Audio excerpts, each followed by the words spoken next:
We held them to 92 rushing yards. We held Kyron Williams to 72 rushing yards when he started the game hot. Run defense was stout in the second quarter, stout in the third quarter for the most part, stout in the fourth quarter. Eagles' run defense is very real. Very real. Very real. I want to give people their flowers. Nakobe Dean led the team in tackles. 8 total tackles, 5 solo, 1 sack, 2 tackles for loss. Cooper DeJean, 6 total tackles, 4 solo, 2 pass deflections. CJ Gardner-Johnson, 5 total tackles, 4 solo, 1 tackle for loss. Had a crucial tackle to force the 4th down. Crucial tackle. They tried to say CJ couldn't tackle. CJ out there hitting. What are they talking about? Quinyon Mitchell, 5 total tackles, 4 solo, 1 pass deflection. He did give up that garbage time touchdown to Cooper Kupp. But again, the game was over. The game was over. I would have took him out the game, honestly.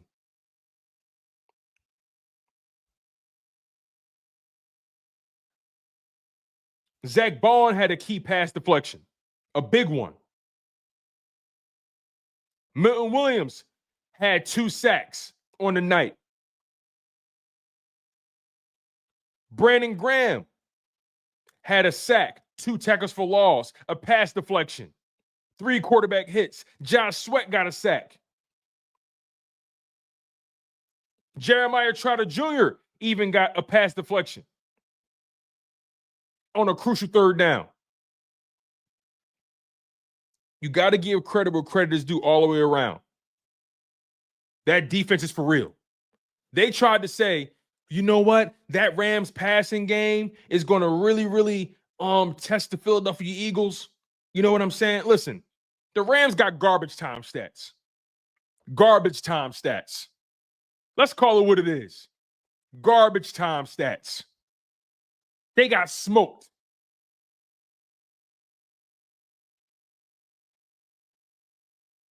Here are the team stats for the Philadelphia Eagles. And then we're going to get out of here, y'all. And I'm going to get to the rest of y'all super chats.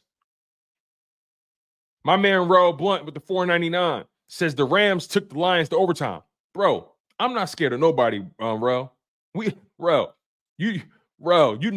You know we could take it to anybody. Rain, sleet, or snow, we train to go. It don't matter if we on the road. It don't matter if we in the dome. It don't matter if we home.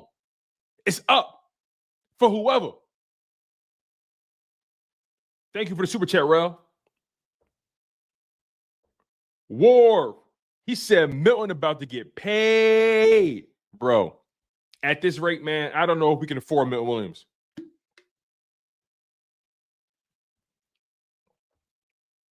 I just don't know. Milton Williams, bro, he is getting better and better every week. Bro, I love Milton Williams, bro. But here's the thing. The Eagles invest heavily in the D-line. What if the Eagles find a way to keep him? What if they find a way to keep him?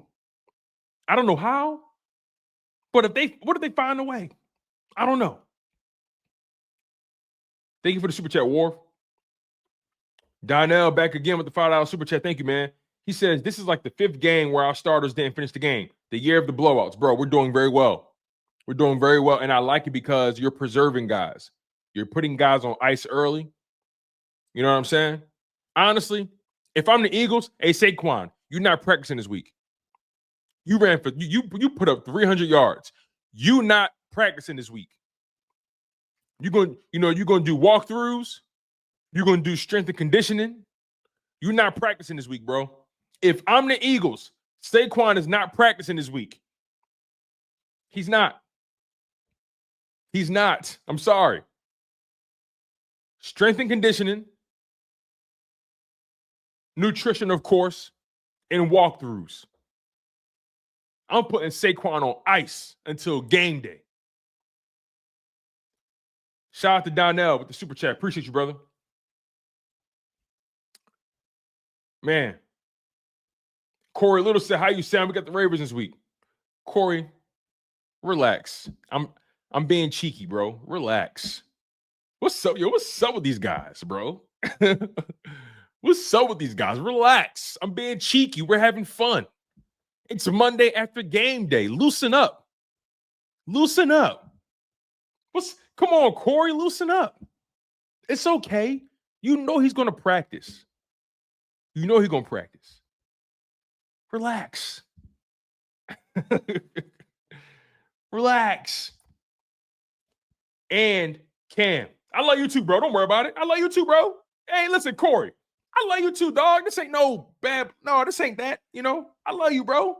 We good. We good. I'm just saying, you know, I'm excited, man. Listen, when you run for 300 yards, bro, I mean, we got to really think about this. Let's really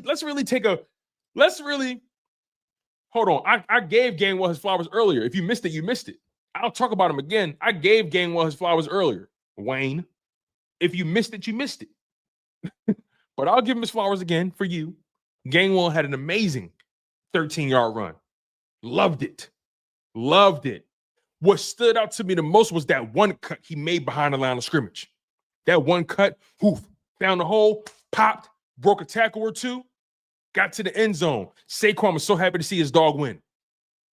Shout out to Kenny Gainwell for taking advantage of the opportunity. Now, where was I? Wayne. Saquon just put up 300 yards. 300 yards. That's 3 football fields. That's a lot of running. That's a lot of running, y'all. Oh, man. Anyway, let me get to these team stats real quick. As a reminder, you guys, we're going to be live. Also, by the way, Jake had a good game too. Jake Elliott made all his kicks. Thank God. He's back. He's back. He's out of the doghouse. Sean Johnson says Quinyon Mitchell or Jared Verse. You know what? You know what's funny? Quinyon Mitchell was steady in that game. I don't think either player made a drastic case for themselves. I don't think either player really increased the distance. I feel like many people think Quinyon Mitchell is defensive rookie of the year. I feel like many people think Jared Verse is. I mean, I don't feel like that game moved the needle too much. I'm going to take Quinyon Mitchell, obviously, because he's playing the harder position and he has the tougher matchups most of the time. So I'm going to take Q because, you know, there was a play where Jared Verse did blow up Mulatto. He put Mulatto on his ass one good time. But I think he also was offsides. They didn't call it. I feel like he was offsides on that. And that's why Jordan Mulatto fell or got knocked on his ass. I feel like he was offsides, but that's just me. But I would probably give it to Quinyon because overall, Jared Verse was a non-factor in that game. Overall. As far as the team stats go, the Philadelphia Eagles were 9 for 15 on third down. 9 for 15. You know what that is? They were 60%. 60% on third down. 60%. 9 for 15. The Eagles defense held the Rams to 0 for 8 on third down. They couldn't convert third downs. The moment we got that running game under control, they couldn't convert. They couldn't convert third downs. They couldn't convert any third and longs. We had them third and long a lot in that game. A lot. Shut them down. Beautiful game. Eagles ran 68 plays to their 59. Eagles have 481 total yards to their 290. Eagles averaged 7 yards per play. Rams only averaged 4.9 yards per play. Eagles were 2 for 5 in the red zone. They got to clean that up. Rams were 2 for 4. I feel like the Eagles got called for some whack-ass penalties, but it is what it is. The Eagles dominated time of possession. 33 minutes and 41 seconds to the Rams, 26 minutes and 19 seconds. The Eagles dominated this game through and through. Through and through. It goes without saying. Let me get to some of your comments here, and then we're going to close the show. Timothy Timmy says, let's be real. We really held the Rams to under 250 total yards, bro. Exactly, bro. Garbage time stats. Garbage time. In eSport says Rams are cheeks and the Lions are paper warriors. I agree 100%. I agree. Donnell Shipley says, I'm sick of the national media. All they talk about is Saquon for MVP. Didn't even talk about the fact we blew the Rams out. Yeah, I feel you on that. But here's my thing, right? Leading up to that game, all they kept saying was, oh, that Rams pass attack, Sean McVay's alignments and his schemes, what are they going to do? This is going to be a big test. And the moment we smoke them, now, oh, no, the Rams, they're a bad football team and all that kind of stuff. They moved the goalpost with us. Y'all know how it go. Let's not act surprised anymore. I'm trying my hardest not to react to everything they say either. But it is what it is. They're going to continue to move the goalposts. Let's just continue to win football games. Sean Johnson says, Verse had a good first half. Mitchell had a better game. I was at the game. Oh, word, Sean. That's what's up. Shout out to Sean Johnson. I know them tickets was expensive. Chris Scott says, that wasn't Q who gave the TD up. It was the safety. Oh, I mean, Q was the closest defender, right?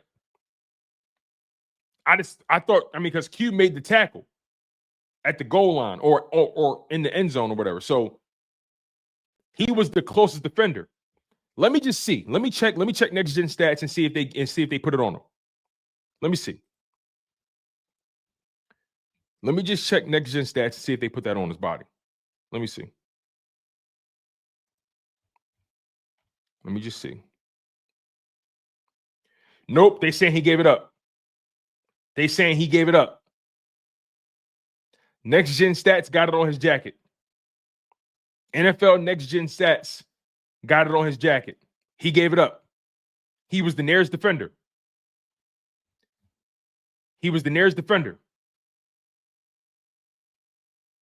It's on his jacket. It's all good, though. He gave up his first touchdown in, 12 weeks? It's on his jacket. It's all good.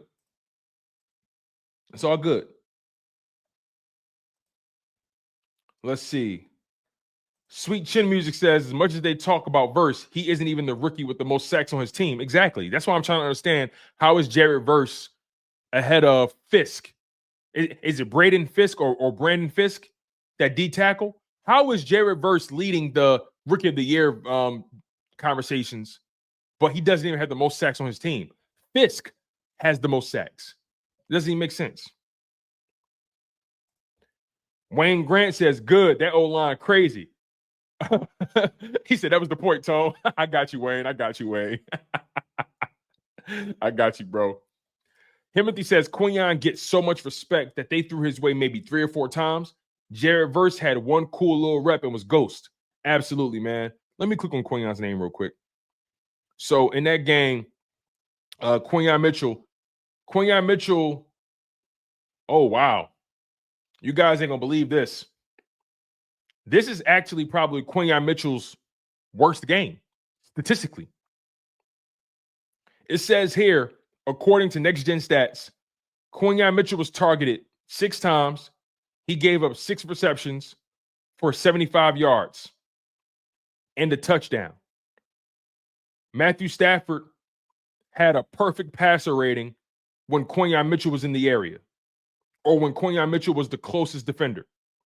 So statistically, Quinyon Mitchell had his worst game. Statistically.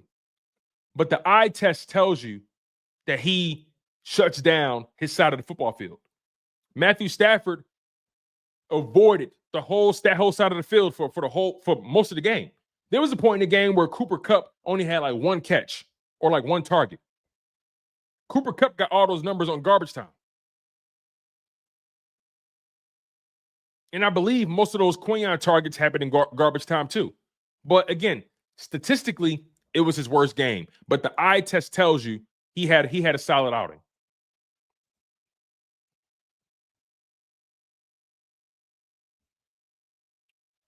Let's see here.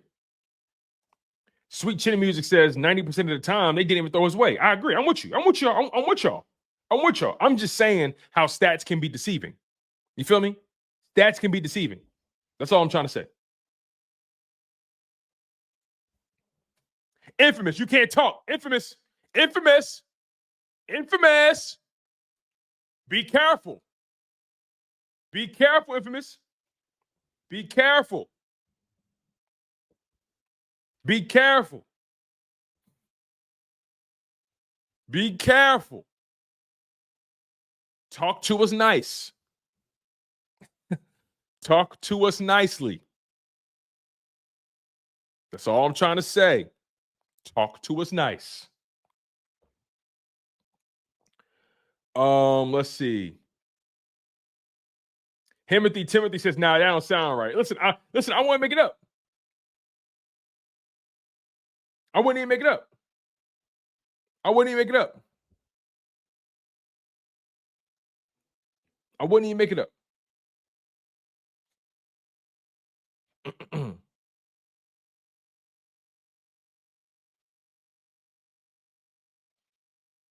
Monroe Hatcher says, "What's good, Tone? Feels good winning." I agree with you 100%, bro. I agree with you 100%. Well, listen, you better change how you talk to me. You better change how you talk to me. What you mean? You better change how you talk to me.